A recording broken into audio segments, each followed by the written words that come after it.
Lo que estoy a punto de compartir no es una simple historia, es un oscuro secreto nazi que ha permanecido oculto durante décadas, enterrado en las sombras de la historia, un fragmento de horror que muchos preferirían olvidar. La siguiente carta que leeré es testimonio escrito con una mano temblorosa que revelará una verdad tan perturbadora, tan retorcida, que podría romper la cordura de cualquiera que se atreva a seguir escuchando. Lo que describe estas páginas es un experimento nazi tan macabro, tan inhumano, que su mera existencia desafía toda lógica y humanidad. Así que, si decides continuar, hazlo con la certeza de que lo que descubrirás no podrá ser olvidado. Mi abuelo murió hace poco. No fue una gran sorpresa, ya que llevaba años con la salud en declive, pero su muerte me dejó una sensación de vacío que no esperaba. Después del funeral, nos tocó revisar sus cosas, lo cual fue incómodo. Entre sus pertenencias, encontré una vieja caja de madera en lo alto de un armario. Era una caja que nunca había visto antes. La caja era simple, pero tenía algo que me llamó la atención. Estaba tallada a mano con unos diseños raros que no entendía. La abrí y encontré algunas cosas que pertenecieron a mi abuelo. Un reloj de bolsillo bastante usado, una medalla oxidada y varias fotos en blanco y negro. Eran imágenes de mi abuelo cuando era joven, pero había algo en ellas que me resultaba extraño, como si mostraran a una persona que no conocía del todo. Mientras revisaba la caja, noté un compartimiento oculto en la base. Me tomó un rato abrirlo, pero cuando lo hice, encontré una carta doblada. Al abrirla, reconocí la letra de mi abuelo, temblorosa y desgastada por los años. Esa carta lo cambió todo. Era una confesión, un relato de un pasado oscuro que mi abuelo había escondido durante toda su vida. Su historia, la verdadera historia, me hizo ver al hombre que creía conocer bajo una luz completamente diferente. Nunca imaginé que lo que leería en esas páginas cambiaría mi vida para siempre, revelando horrores que parecían salidos de una pesadilla, pero que habían sido tan reales como la carne y el hueso. Mi abuelo había sido un hombre reservado, alguien que nunca compartía mucho de su pasado, especialmente sobre su tiempo en la Segunda Guerra Mundial. Siempre supe que había sido reclutado por el ejército nazi, pero los detalles de su servicio eran algo que nunca se discutía en la familia. La carta, sin embargo, rompía ese silencio de manera brutal. En ella, mi abuelo describía cómo, siendo apenas un joven, fue obligado a unirse a las filas del Tercer Reich. No compartía la ideología nazi, pero tampoco veía otra opción. La guerra lo arrastró como a muchos otros, y pronto se encontró en un lugar del que jamás se sintió parte.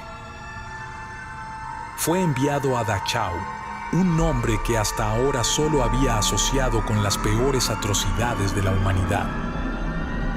A pesar de la repulsión que sentía, tuvo que desempeñar su papel como guardia, tratando de sobrevivir en medio de la brutalidad que lo rodeaba. El campo de concentración de Dachau no era solo un lugar de muerte, era un infierno en la tierra, un sitio donde la humanidad se desmoronaba a cada segundo. Mi abuelo, desde el día en que fue asignado allí como guardia, se vio inmerso en un mundo de brutalidad y desesperación. Su carta describía con frialdad las tareas que debía realizar, tareas que lo atormentaron hasta sus últimos días. Desde el amanecer hasta bien entrada la noche, los prisioneros eran sometidos a un régimen de trabajo forzado que no conocía descanso. Mi abuelo, como muchos otros guardias, recibía órdenes directas de mantener la disciplina a cualquier costo. Aquellos que no cumplían con las expectativas, que no soportaban la extenuación, eran castigados de maneras que hoy parecen inconcebibles. La comida que se les daba a los prisioneros era apenas suficiente para mantenerlos vivos. Mi abuelo relataba cómo, cada mañana, se les entregaba una ración miserable de pan duro y una especie de sopa aguada, hecha con restos de vegetales y agua sucia. Sin embargo, lo que hacía que esta comida fuera aún más inhumana era que, ocasionalmente, se encontraban pequeños clavos o tornillos en la sopa, como si su sufrimiento no fuera suficiente. El pan, en lugar de ser un alivio, a menudo tenía manchas de moho, y su textura era tan dura que más de uno se rompió un diente al intentar morderlo. Esa mezcla insípida y repugnante era todo lo que tenían para sobrevivir, y estaba claro que no estaba destinada a alimentarlos, sino a mantenerlos lo suficientemente débiles para que no pudieran resistir. La hambruna se reflejaba en sus cuerpos esqueléticos, en sus miradas vacías, que habían dejado de esperar cualquier tipo de salvación. Las noches no eran mejores. Los prisioneros eran amontonados en barracas diminutas, construidas para albergar a unas pocas decenas de personas, pero que albergaban a cientos. No había espacio para acostarse. Muchos de ellos se veían forzados a dormir en cuclillas, hombro con hombro, mientras el aire enrarecido por el sudor y la desesperación hacía que cada respiración fuera una lucha. El frío invernal se colaba por las grietas de las paredes y los cuerpos se apilaban unos sobre otros en un intento desesperado de compartir calor. El trato hacia los prisioneros era tan cruel como inhumano. Mi abuelo describía cómo los golpes y los abusos eran constantes, una forma de mantener el control a través del miedo.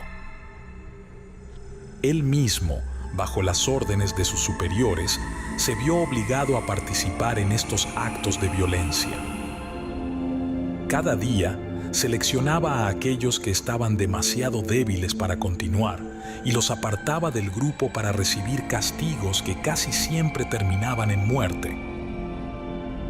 Los gritos de dolor, los cuerpos rotos por la brutalidad, eran una constante que lo perseguía incluso en sus sueños. A pesar de su rechazo interno a lo que estaba ocurriendo, mi abuelo sabía que cualquier muestra de compasión sería vista como traición. El régimen nazi no permitía vacilaciones, y cualquier guardia que mostrara debilidad corría el riesgo de convertirse en un prisionero más. Esta constante amenaza mantenía a todos en una tensión insoportable, y mi abuelo no fue la excepción. En su carta, confesaba cómo cada acto de crueldad que cometía lo alejaba un poco más de la persona que había sido antes de la guerra, transformándolo en alguien que apenas reconocía cuando se miraba al espejo. Una de las tareas que más lo perturbaba era la selección diaria de prisioneros para los trabajos forzados. Bajo el sol abrasador o en medio de la helada, los prisioneros desfilaban frente a él, y él debía elegir a aquellos que aún tenían la fuerza suficiente para soportar las penurias del día. Sin embargo, cada vez era más difícil encontrar a alguien que cumpliera con esas condiciones. Los cuerpos, agotados por el hambre y el trabajo, se desmoronaban ante sus ojos y la culpa se acumulaba en su alma, aunque no pudiera hacer nada para evitarlo. El infierno de Dachau no era solo físico, sino también psicológico. Mi abuelo describía cómo, cada noche, el sonido de los gritos de dolor y de las ráfagas de disparos se mezclaba con sus pensamientos, haciéndole imposible encontrar paz. Sabía que su participación en ese sistema de muerte lo había condenado, y cada día que pasaba en el campo lo hundía más en un abismo del que nunca podría salir. El trabajo en Dachau era una rutina de horror que parecía no tener fin. Mi abuelo había aprendido a sobrevivir a base de obedecer sin preguntar, manteniendo sus emociones enterradas bajo una capa de frialdad que lo protegía del colapso. Pero todo cambió el día en que recibió una orden distinta a las habituales. La carta describía cómo un oficial de alto rango lo llamó a su oficina. No era común que un simple guardia recibiera instrucciones directas de alguien de ese nivel, lo que ya le pareció extraño. El oficial le dijo que, a partir de la mañana siguiente, debía seleccionar a los prisioneros más saludables, aquellos que aún parecían tener fuerza, no para trabajos forzados como de costumbre, sino para un traslado especial. Mi abuelo no entendía el propósito de esa nueva tarea, pero no estaba en posición de cuestionarla. Al día siguiente comenzó a examinar a los prisioneros con más detenimiento que nunca, buscando signos de vitalidad, algo que casi todos habían perdido hace tiempo. Esa primera mañana seleccionó a 5 hombres que, aunque esqueléticos, parecían más fuertes que el resto. Los llevó al camión que los esperaba en la entrada del campo y los vio partir sin entender su destino. Lo que comenzó como un evento aislado pronto se convirtió en una nueva rutina. Cada vez que llegaba un camión, debía repetir la misma tarea. Al principio, solo se llevaban a unos pocos prisioneros, pero con el tiempo el número fue aumentando. 5 se convirtieron en 10, luego en 20 y más tarde en 30. La demanda parecía no tener fin, y mi abuelo comenzó a sentir una creciente inquietud. Una noche, después de uno de estos traslados, mi abuelo notó algo que lo dejó intranquilo. Desde la dirección a la que se dirigían los camiones, comenzó a ver columnas de humo oscuro elevándose en el horizonte. Este humo no era como el de los crematorios de Dachau. Era más denso, más oscuro y tenía un olor extraño, un olor que describió como químico, casi sintético. Algo en ese humo le erizaba la piel. Un instinto profundo le decía que no era algo normal. Con cada nuevo traslado, el humo se volvía más intenso. Las columnas parecían crecer y el olor, más penetrante, comenzaba a impregnar todo a su alrededor. Era como si el aire mismo se volviera pesado, difícil de respirar. Mi abuelo sabía que algo terrible estaba sucediendo en el lugar a donde se llevaban a los prisioneros, pero no podía averiguar qué era. No podía pedir explicaciones, no sin arriesgar su vida, pero no podía ignorar lo que veía. La intriga y la sospecha comenzaron a consumirlo, mientras la carta describía cómo cada noche dormía menos, atormentado por las imágenes del humo oscuro y el olor que se metía en su mente. Finalmente, decidió que tenía que descubrir la verdad, sin importar el riesgo. Un día, cuando el camión llegó para llevarse a los prisioneros, mi abuelo decidió tomar cartas en el asunto. Se acercó al conductor y, con un tono de preocupación bien ensayado, le dijo que los prisioneros se habían vuelto más salvajes en los últimos días, más difíciles de controlar. Le pidió permiso para acompañarlo y vigilar durante el traslado, argumentando que era necesario para evitar cualquier problema. El conductor, después de pensarlo por un momento, accedió. El viaje hacia la base fue tenso. Mi abuelo sentía cómo el miedo se mezclaba con la anticipación y cada metro que avanzaban por el bosque parecía un paso más hacia el abismo. Finalmente, llegaron al claro donde se erguía la base, rodeada por altas alambradas y patrullada por guardias silenciosos. El lugar estaba impregnado de un frío intenso, un frío que provenía de algo más que el ambiente. Al bajar del camión, lo primero que vio mi abuelo fue el cementerio. No era un cementerio común, era una visión salida de las peores pesadillas. Los cuerpos de los prisioneros estaban apilados en fosas no muy profundas, de manera grotesca, como si fueran desechos. Había cadáveres encadenados, muertos por la inanición, sus cuerpos reducidos a piel y huesos. Pero lo más perturbador no era el estado de esos cuerpos, sino sus deformidades. Al acercarse más, mi abuelo notó que muchos de esos cuerpos tenían características inhumanas. Las manos de algunos prisioneros se habían transformado en garras afiladas, cubiertas de un pelaje negro o gris. Otros cuerpos presentaban protuberancias extrañas, como si sus huesos hubieran intentado romper la piel. Lo más aterrador, sin embargo, eran los rostros. Algunos cadáveres tenían rasgos animalescos, caras que parecían mitad humanas, mitad simiescas o con características de lobos.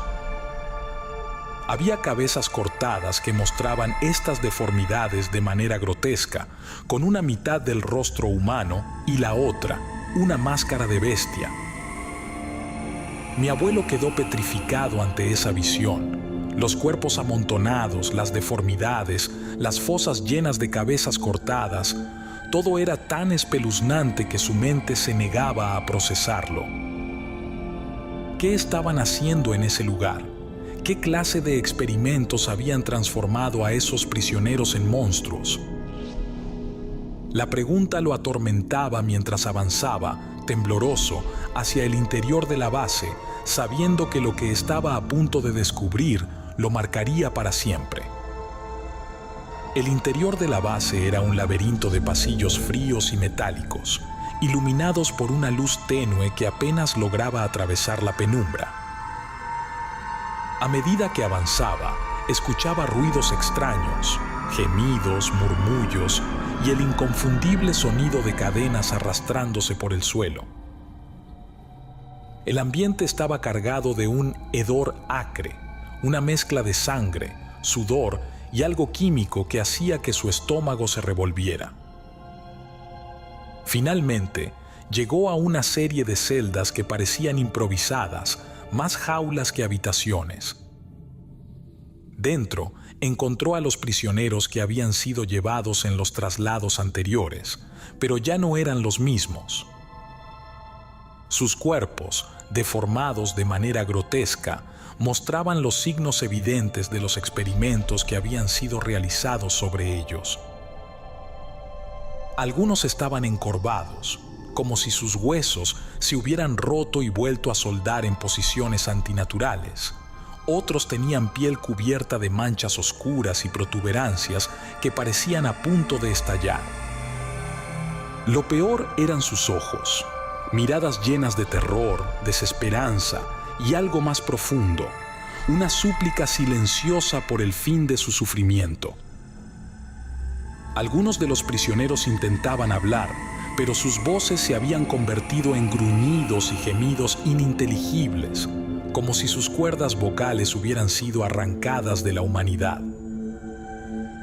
Los prisioneros, conscientes de su destino, comenzaban a suplicar por la muerte en un lenguaje mezclado entre gruñidos animales y palabras humanas deformadas. «Mátame, por favor», eran las únicas palabras que algunos podían formar, entre espasmos de dolor y el temblor de sus cuerpos mutilados. Cada una de esas súplicas era como una puñalada en la mente de mi abuelo, que sentía cómo su cordura se desgarraba ante tal horror. Mi abuelo, con un nudo en el estómago, llevó a los nuevos prisioneros al lugar indicado. Mientras los escoltaba por los corredores sombríos de la base, podía escuchar las voces de los científicos nazis resonando en las paredes frías y metálicas. Hablaban de aumentar las dosis de las sustancias experimentales que estaban utilizando, lamentándose de que el ADN de gorila y lobo que inyectaban en los prisioneros no era lo suficientemente puro. Insistían en que necesitaban mejorar la mezcla para lograr crear al supersoldado que el régimen deseaba. Estas conversaciones perturbaban profundamente a mi abuelo, quien apenas podía mantener la compostura mientras cumplía con su tarea. Después de entregar a los prisioneros, uno de los científicos lo llamó aparte y le informó que ya no era necesario que regresara al campo de concentración Dachau. Le ordenaron que se quedara en la base para vigilar a los prisioneros judíos, dejándolos sin opción de escapar de ese infierno. La noticia lo devastó. Significaba que estaba atrapado en ese lugar, obligado a presenciar día tras día el sufrimiento inimaginable de los prisioneros. Las noches en la base eran un verdadero tormento. Durante su rutina de guardia, mi abuelo escuchaba los gritos de dolor que provenían de las profundidades de la instalación. Esos gritos, llenos de sufrimiento inimaginable, a menudo eran seguidos por el sonido de disparos. Sabía que esos disparos significaban que los soldados nazis estaban neutralizando a los prisioneros, eliminando a aquellos que ya no servían para los experimentos. Cada sonido, cada eco en los oscuros corredores se grababa en su mente, aumentando la culpa que lo corroía por dentro. Mientras caminaba por uno de los corredores más alejados, sus pasos resonando en el silencio, escuchó voces que provenían de una habitación cercana. Reconoció inmediatamente las voces de los científicos y por un impulso irracional, decidió acercarse más para escuchar. Se detuvo cerca de la puerta entreabierta y con el corazón latiendo con fuerza, comenzó a captar fragmentos de la conversación. Lo que escuchó lo llenó de terror. Uno de los científicos, con un tono que destilaba desprecio, hablaba sobre los prisioneros. Se quejaba de que sus experimentos no estaban funcionando como esperaban. La mezcla de ADN de gorila y lobo no estaba dando los resultados deseados porque, según él, la sangre sucia de los judíos no era lo suficientemente fuerte para soportar las modificaciones. Las palabras que siguieron congelaron a mi abuelo en su lugar. El científico sugirió que, para obtener mejores resultados, deberían empezar a usar a los soldados o guardias de la base en los experimentos. Ellos tienen sangre pura, dijo con una frialdad que erizó la piel de mi abuelo. Su constitución es más fuerte, y eso podría ser lo que necesitamos para finalmente crear el supersoldado que el Führer desea. El terror que sintió en ese momento fue indescriptible. Se dio cuenta de que su vida estaba en peligro, que en cualquier momento podría ser seleccionado como el próximo sujeto de esos experimentos monstruosos. Su situación, ya desesperada, se había vuelto insostenible. Sabía que, si no hacía algo pronto, sería solo cuestión de tiempo antes de que lo arrastraran a una de esas mesas de operaciones. La única salida era escapar, y tenía que hacerlo esa misma noche. Esperó hasta que la base cayó en silencio. Los guardias estaban más relajados, y la actividad en los laboratorios había disminuido. Era el momento de moverse. Tomó lo esencial, sabiendo que cualquier peso extra podría ser fatal si necesitaba correr. Se deslizó por los pasillos oscuros, evitando las zonas iluminadas y las patrullas. Cada ruido lo hacía detenerse, conteniendo el aliento. Cada sombra parecía un enemigo, pero no podía dudar. La base era un laberinto mortal, y la oscuridad su única esperanza de supervivencia. Finalmente, llegó a la zona de carga. Un camión estaba estacionado, su motor todavía caliente. No había tiempo que perder. Se deslizó debajo de la carrocería, aferrándose a las partes metálicas, esperando no ser descubierto. El tiempo que pasó allí fue eterno. Finalmente, el camión arrancó y comenzó a moverse. Mi abuelo se aferró con más fuerza mientras el vehículo avanzaba hacia la salida de la base. El viento helado de la noche le azotaba el rostro, pero no se atrevía a moverse. Cada bache en el camino lo hacía temer que pudiera perder el agarre o hacer un ruido que delatara su presencia. El viaje de regreso fue una agonía, pero sabía que era su única oportunidad de sobrevivir. Cuando el camión finalmente se detuvo en Dachau, esperó a que todo estuviera en silencio antes de escabullirse entre las sombras. Los días en Dachau pasaban lentos y cargados de tensión. La guerra estaba llegando a su fin, pero en lugar de sentir alivio, mi abuelo vivía con un miedo constante. Temía que alguien descubriera lo que sabía, que los científicos de la base se dieran cuenta de su desaparición y fueran a buscarlo. Cualquier mirada prolongada de un superior, cualquier comentario casual, lo hacía estremecerse por dentro. No podía permitirse bajar la guardia. Con el fin de la guerra acercándose y el Tercer Reich desmoronándose, el miedo de mi abuelo solo crecía. Temía que los científicos de la base se dieran cuenta de su huida y lo buscaran. La culpa por haber participado en un sistema tan monstruoso y el terror de ser descubierto lo mantenían en un estado constante de paranoia. Cualquier orden inesperada, cualquier mirada prolongada de un superior lo hacía temblar. Sabía que no podía quedarse en Dachau ni en ningún lugar donde alguien pudiera reconocerlo. Así que, en los últimos días del conflicto, cuando Alemania se encontraba sumida en el caos y la derrota, decidió desaparecer. Pero no huyó del país. Se escondió dentro de Alemania, moviéndose de un lugar a otro, cambiando de identidad, tratando de mantenerse siempre un paso por delante de aquellos que podrían buscarlo. Mi abuelo adoptó una nueva identidad. Se despojó de cualquier cosa que pudiera delatarlo como un exguardia nazi y se sumergió en el anonimato, mezclándose con los miles de desplazados que vagaban por una nación devastada. Intentó comenzar de nuevo, en un lugar donde nadie conociera su pasado, donde pudiera enterrar los horrores que había presenciado. Décadas habían pasado desde el fin de la guerra y mi abuelo había logrado mantenerse oculto, viviendo en las sombras de una Alemania que intentaba reconstruirse. Con el tiempo, el miedo constante de ser descubierto se fue aplacando, pero la culpa y los recuerdos nunca lo abandonaron. Entonces, un día, escuchó algo que hizo que esos temores antiguos resurgieran con fuerza. Se enteró por rumores de que la base secreta, el lugar donde había presenciado los horrores más indescriptibles, había sido capturada por las fuerzas estadounidenses poco después del final de la guerra.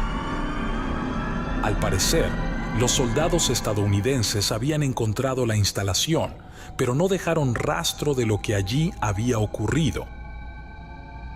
Toda la evidencia de los experimentos monstruosos, de los cuerpos deformes y las atrocidades que habían tenido lugar en esa base fue eliminada o clasificada como alto secreto.